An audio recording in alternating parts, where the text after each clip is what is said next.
It's weird, because I am kind of tongue in cheek a little bit, but there is a behaviour that this government is now doing, which you see in abusive relationships. I want to demonstrate that to you right now. So this is a very quick story about nurses going on strike again shortly. No set date, I don't think, but I want you to hear what Simeon Brown says about the nurses going on strike. The Health Minister has slammed the New Zealand Nurses Organisation for planning to strike again. 36,000 nurses, midwives and healthcare assistants are set to walk off the job for 2 days early next month. They say they're concerned about understaffing in our hospitals, but Simeon Brown says the union is playing politics. They're targeting patients. Ultimately, it's about the patients. That's what's happening here. Those patients are having their lives disrupted. They're having their care cancelled and delayed and postponed. And quite frankly, that is unacceptable. If negotiations are unsuccessful, the strike will take place on September 2nd and 4th. So that's the that's part one. Now I take you to Judith Collins. Judith Collins, who has been talking about secondary school teachers striking. Listen to what she says. The union says the government needs to make better choices as it fights for a better pay offer ahead of a strike next Wednesday. Government ministers have gone on the offensive, saying that after just 6 days of bargaining, the union's actions are disproportionate. Judith Collins saying what the teachers are doing is an attack on students. But as Adam Hollingworth reports, the PPTA says next week's strike is still probable but not inevitable. Teachers plan to strike next Wednesday, with rolling action to come next month. The government, in turn, has taken aim at the teachers for what it says they're about to do to their students. If you don't get your own way without even asking what it is you want, you just run off and behave like they've behaved and put other people's lives, their education at risk when it doesn't need to be. Today, the Public Service Minister ratcheted up the rhetoric on morning news programmes. Just have a heart. Stop using these kids like some football. Collins going even further on Morning Report. There's going to be a lot of options that we're looking at as a government as to how to move away from this basically nearly attack on students. It's really disappointing. I look, not. I know we got a bit of stick yesterday for a little bit of shade on the way people look, but does it sound like she's got her teeth out in this conversation to you? I mean, like, I'm actually not trying. I'm just being serious. It sounds like she's taken her dentures out. Basically, nearly attack on students. It's really disappointing. Yeah. Anyway, so in an abusive relationship, I've never been in one, but I've had friends and friendships with people who have. Often, especially the woman will be told, "You're going to damage the kids. You have to stay. You're going to damage the kids." And you've got a government now. Now, that is rough, but yeah. But I was kind of being a bit jokey at the start, but that's what I said. But the language is the same. So an abusive husband will use the kids as a way to keep the woman from leaving, keep the wife, the partner from leaving. What these guys do on the same day, right? The same day, at different times to different people, you've got the health minister saying you're damaging patients, and you've got the PSA, whatever she is, public services, which saying you're damaging students. It's the same. This is a tactic you see in abusive relationships. You see the abuser taking a person who is seen as more vulnerable and using them to keep the other person in check. So even though I'm kind of being 10% tongue-in-cheek, I'm being absolutely serious when I say that what they are doing and how they are speaking is the same tactic as an abusive husband would use to keep his wife in check by using the kids.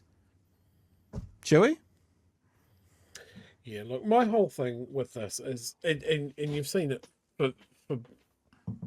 from both ministers, that the blame is being very clearly put on teachers and nurses.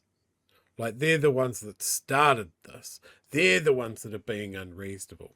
I'm sorry, but just putting a 1% pay rise on the table, less than inflation pay rise on the table, is an insult. And then bleating when they say no thanks. Negotiating. Yeah. That's not negotiating in good faith. Like, and then when you go, well, that's not going to be acceptable to our members. Are we able to increase? Like, we're doing a negotiation now, so like, we would like more, please. And look, if it's a proper negotiation, the union's gone, actually, we'd prefer 25% increase and back pay, and just something unreasonable. And you meet in the middle. But this government seems to go 1%, times are tough, we've got no money in the cabinet, ignore our leader taking a $27,000 Pavlova trip. Not important. Ignore the fact that he's boasting about $6 billion worth of infrastructure spending. It's not the hospital you work in. Don't worry about it. It's not the school buildings that you work in. Don't worry about it. It's roads. And then you go 1% is all you get. Go away, peasant.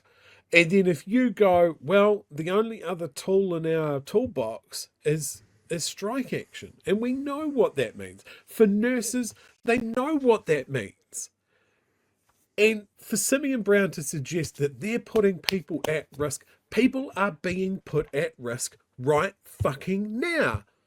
By not having enough nurses, by not having safe rostering, by not having a safe work environment.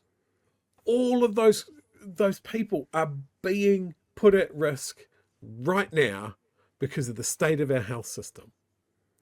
Those kids, a lot of them are learning in substandard buildings, in unsafe or unsanitary conditions, by teachers that are overwhelmed by the amount of pupils they have to teach, because there isn't enough resources for them to have more teachers' aides or more planning. And remember, the government's just chucked a big chunk of the curriculum out the fucking window. Yeah. So it is pay and conditions. The nurses union especially has been really, really clear on this. And I think you are looking at two major groups of workers deciding to go on strike very, very close to each other. And fam, I have to say, I feel this is getting closer. This is getting closer to something akin to a modern general strike. Yeah. Because if your two major unions decide, hey guys, we're fighting the same battle against the same government, maybe our strikes need to be on the same day. Yeah. I think because we've started watching this story, I mean, because it's actually, I don't want to dismiss the actual story, but I did want to show the part about the abusive relationship. We will just get to the end of the story. It's got 90 seconds about what the teachers are up to and when they want to, what they're saying about the strike. It's really disappointing that that's the language she's using. Teachers don't want to strike. We'd much rather be teaching. And our students and our parents know this. The union says the government could do better if it tried that little bit harder. I think at the end of the day, they are trying to do the best that they can do, but they need to make better decisions effectively. You know, put my teacher's hat on. You know, we all got to make better choices, and I think this government could make better choices. The government has offered 1% a year for 3 years. The teachers want 4% a year for 3 years, plus 4% in the first year in recognition of the abandoned pay equity scheme. Judith Collins believes there'll be little sympathy for that, saying teachers are earning $147,000 a year after 10 years. The PPTA says only a few vice principals are on that kind of money. I've never been that even sounds close familiar, to that. doesn't it? I was probably the closest I've ever been was $30,000 short of that. So I don't know where she's getting this 147,000 stat. I think there'd be maybe 100 senior leaders in this country who would be earning that much. There's another meeting tomorrow with the union saying a strike is still probable, but there's a bit of distance to make, but it's not impossible. We're meeting on Friday. It's up to the government to come to the party. We don't need to engage in this industrial action. But it seems both sides will have to make big compromises before industrial action is called off. Hey, Chewie, something that's a bit silly, but is true. The numbers are true. You know, we've got 14 billion in tax cuts, 3 billion for landlords, and now $1 billion to big tobacco, because that $230 million tax rebate was rolled out over another 3 years. So that's 18 billion altogether. If you divided 18 billion by 105,000, that's how many teachers there are. Now, I'm not saying this would happen because you have other public servants. You could give them all a $171,000 increase. The money that's going in tax returns, landlords, and big tobacco, spread evenly amongst all the teachers, would give them $171,000 each. I'm not saying that would happen, but that just goes to show how easy would it be to give them $5,000 each. Pretty easy. Pretty easy. Anyhow. My silly comment is that spokesperson for the teachers union, I trust him because I trust his beard. I trust his beard more than my own life. Yeah. He is a worthy man. And can I also say that coming from a teacher, the thing of you must make better choices is devastating. Yeah.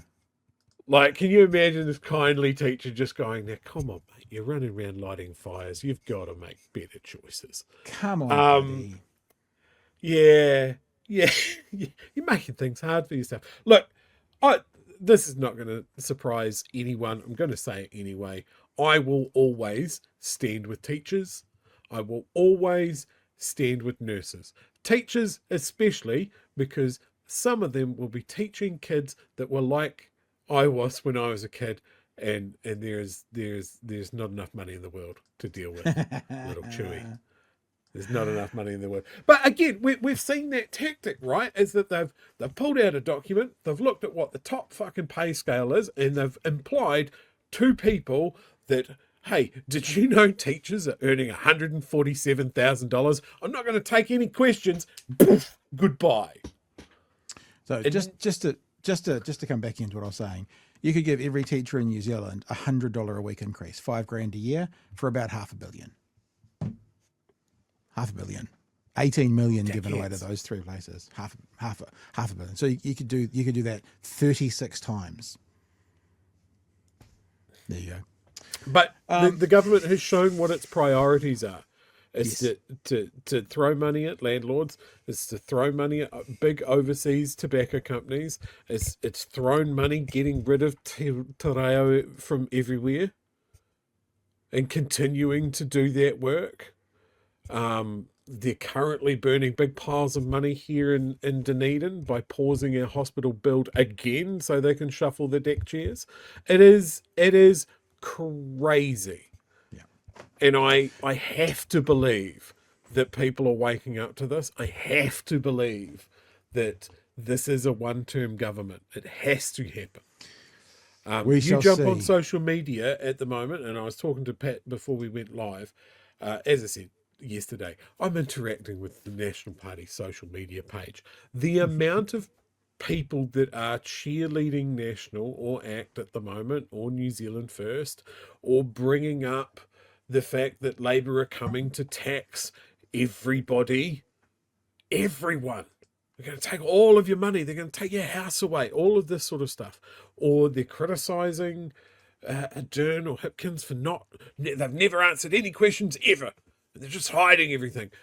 There's one thing that I've noticed. Every time I go to interact with someone making a comment like that, especially on Facebook, I'm clicking on their account. Is it a fake name? Do they have any friends? All of this sort of stuff.